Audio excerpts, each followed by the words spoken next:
Welcome GATE 2021 model questions on control system. Today's our topic is block diagrams. Let us see the question number 1. For the block diagram shown below, we have to determine C1 by C2. This is your C1 and C2 and input are also given. Here we have to find C1 by C2 and these are the given options. Let us go for the solution. To obtain C1 by C2,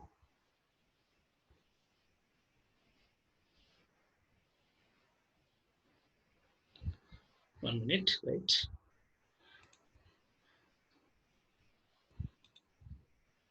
To obtain C1 by C2, we'll do C1 by R, C2 by R. This will find two transformations. That is, first output by the single input R and divide by second output by single input R. This you have to find the two types of transformation. And we use your Mason's gain formula in finding the C1 by R or C2 by R. First, we'll find C1 by R.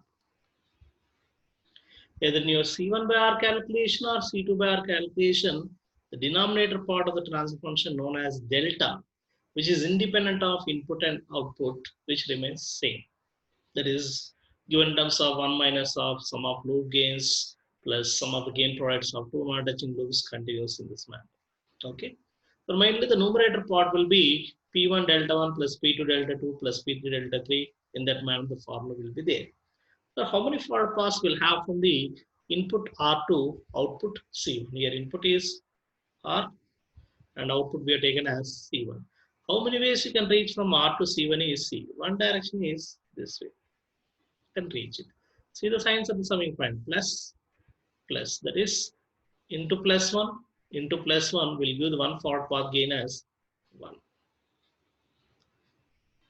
And we have to find the delta 1 also. That is 1 minus of loop gains which are not touched with the corresponding forward path minus sum of two non-touching loop gains not touched with the corresponding forward path. In that manner, delta 1 will continues. Okay.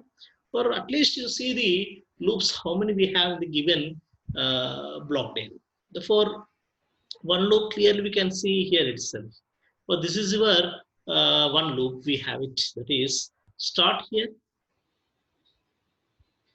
and end it here. Since it is a negative feedback, this loop gain will be minus 1.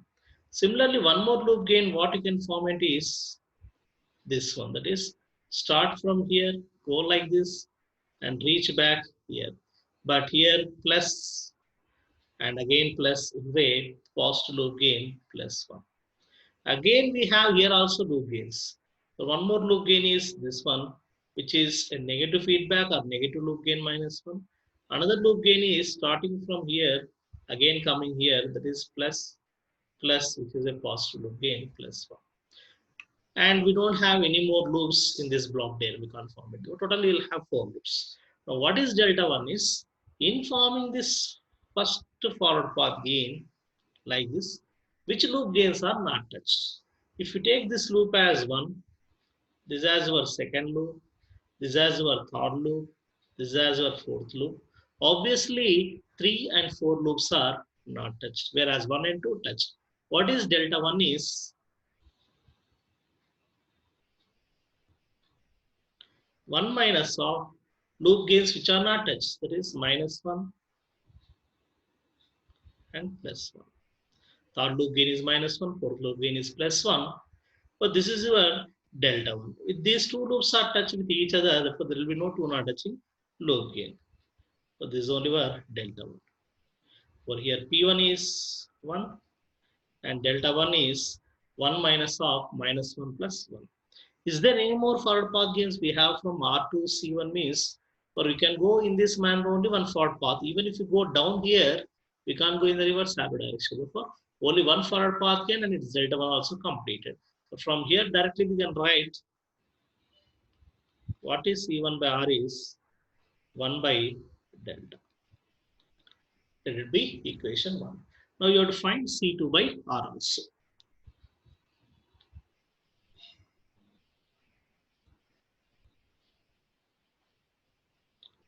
The denominator part delta remains same. How many forward path gains we have from Input is R, output is C2. How many forward paths we have to check it out. Let us see one forward path gain like this. One forward path gain. Already we know the loops are how many? One. This is completely two. This is third one. This is fourth one. Okay. Informing this forward path gain, which is plus one. This first loop, second loop, third loop, fourth loop is touched. The first delta 1 will be 1. For P1 is 1, delta 1 also 1. Plus another forward path gain from input R2, output C2 is another way you can reach it is like this. I'll show you the different color for you. Another way which you can reach it is directly downwards and reach it here, output C2. But if you see here, into plus 1, into minus 1, into plus 1, which will give minus 1. So minus 1 is your second forward path gain. What is your delta 2? In forming this forward path gain, which loop gain is not touched? If you come here, obviously the second loop is touched. This third loop touched, fourth loop also touched when you come like this. What about this first loop gain is obviously not touched. What is this loop gain is? Minus 1. So only one loop gain is not touched means what is its delta 1 is 1 minus of that loop gain, that is 1 minus of minus 1 is 2. So this P2 is second forward path gain minus 1 and delta 2 is 1 minus of only one loop gain not touched, that is first loop gain. 1 minus of minus 1 is 2. Plus another forward path gain which we can get it from R to C2 is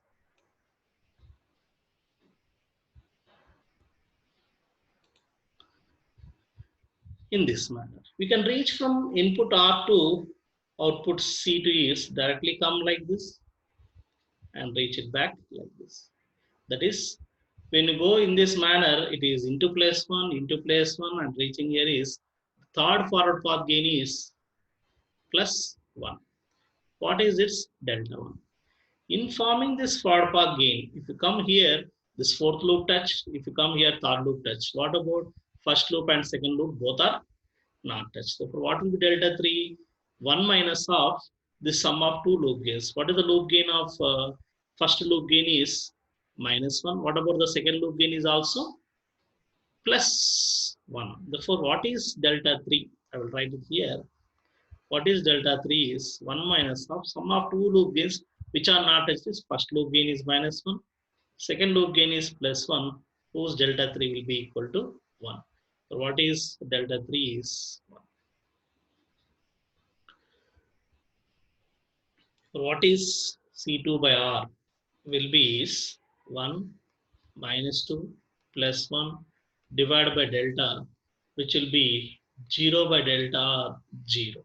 Or what is C1 by C2 is C1 by R divided by C2 by R. C1 by R we got it as how much? 1 by delta. C2 by R what we got? 0 by delta R 0, which is 1 by 0 is nothing but infinity. Hence, our answer is D. Thank you. Any doubts? If you have it, please post in the comments. Don't forget it.